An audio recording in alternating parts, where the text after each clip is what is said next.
आज के इस युग में माता पिता की व्यस्तता बच्चों पर किस तरह भारी पड़ती है, इसके कई उदाहरण आपने हमने खबरों के माध्यम से कई बार देखे हैं।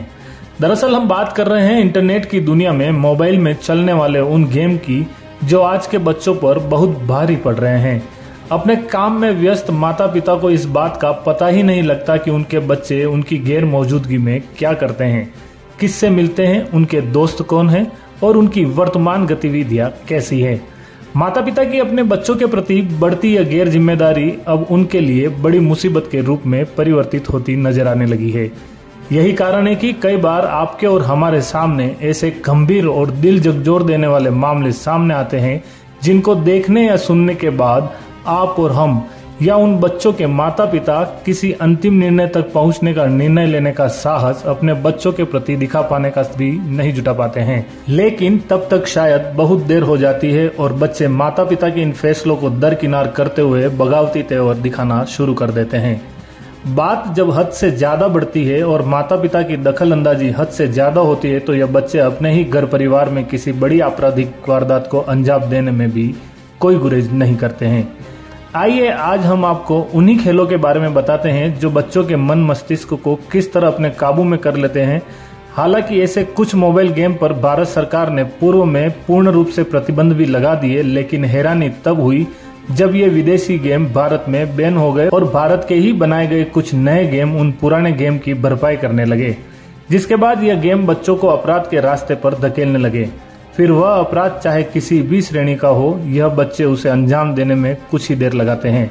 हाँ, यह अपने मोबाइल खेल में इतने व्यस्त हो जाते हैं कि इन्हें इससे मना करने पर वह अपने माता पिता का खून करने में भी किसी प्रकार का भय या गुरेज नहीं रखते। आइए ऐसे ही कुछ मामलों से हम आपको रूबरू करवाते हैं। लखनऊ में एक बेटे ने मां को ही मार डाला क्योंकि नाबालिग बेटे को मोबाइल फोन पर पबजी गेम खेलने की लत थी। मां रोक टोक करती थी, जो बेटे को इतना नागवारा गुजरा कि आधी रात को उसने मां के सिर पर गोली मार दी। सुनकर यकीन नहीं होता, लेकिन लखनऊ पुलिस कह रही है कि यही सच है। अब आप ही सोचिए, आखिर जिस बेटे को मां ने 9 महीने तक कोख में रखकर अपने खून से सींचा, वह सिर्फ पबजी गेम खेलने के लिए मना करने पर ही अपनी मां का हत्यारा बन गया। पीजीआई पुलिस को एक सूचना मिलती है कि साधना सिंह नाम की एक महिला है जिनकी गोली मार करके हत्या कर दी गई है।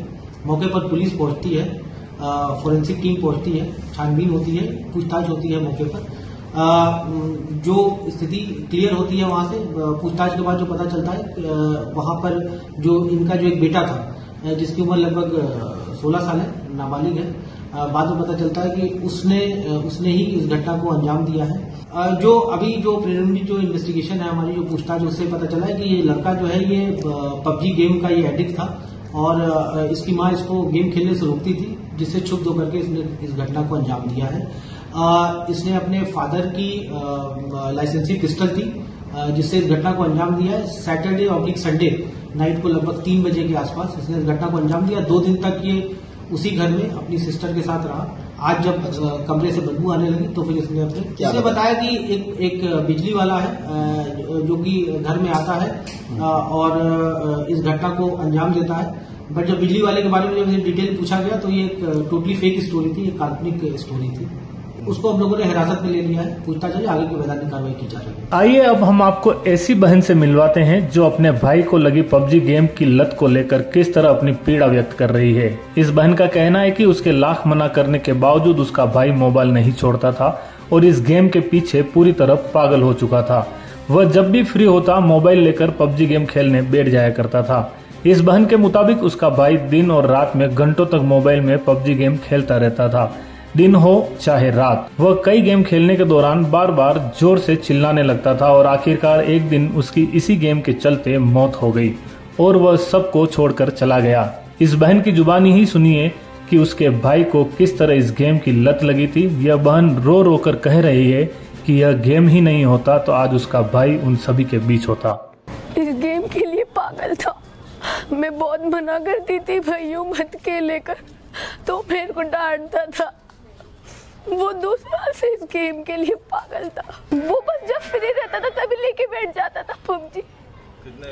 उस टाइम तो वो उठा था ना, बस तभी से खेल रहा था। 5-6 घंटे हो गए तो उसको लगातार खेल रात को भी खेल रहा था। और जब शाम को वो खेल रहा था ना, मैं उसके पास नीचे बैठी हुई थी, वो बेड पर लेटा हुआ था। तो एकदम से उसने मोबाइल नीचे रखकर और हाथ चिल्लाने लगा, वो बहुत तेज मम्मी मम्मी चिल्लाने लगा, मम्मी मम्मी मम्मी। मैंने सबको आवाज लगाई। वो अयान के साथ गेम खेल रहा था। वो कह रहा था अयान इधर आ जा, अयान इधर आ जा, तूने मेरे को हरवा दिया, तुम्हें खेलना नहीं आता।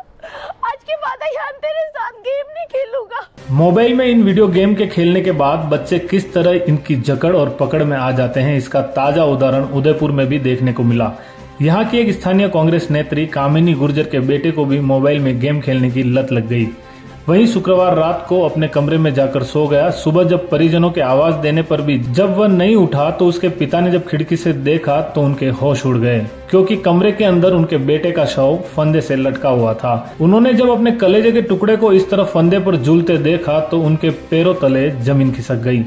पल राजस्थान भी अपने सभी दर्शकों और माता पिताओं से यही अपील करता है, चाहे आप अपने काम में कितने ही व्यस्त क्यों न हो जाए, लेकिन हम माता पिता होने की जिम्मेदारी का निर्वहन पूरी तरह से ईमानदारी से करें और अपने बच्चों से नजदीकियां बनाते हुए उनसे उनकी हर तकलीफ के बारे में जानें, क्योंकि आपकी अपने बच्चों से बनाई गई यही दूरियां उन्हें अकेलेपन में इन खेलों की ओर अग्रसर करती है, जो सैकड़ों बच्चों के लिए जानलेवा साबित हो गए।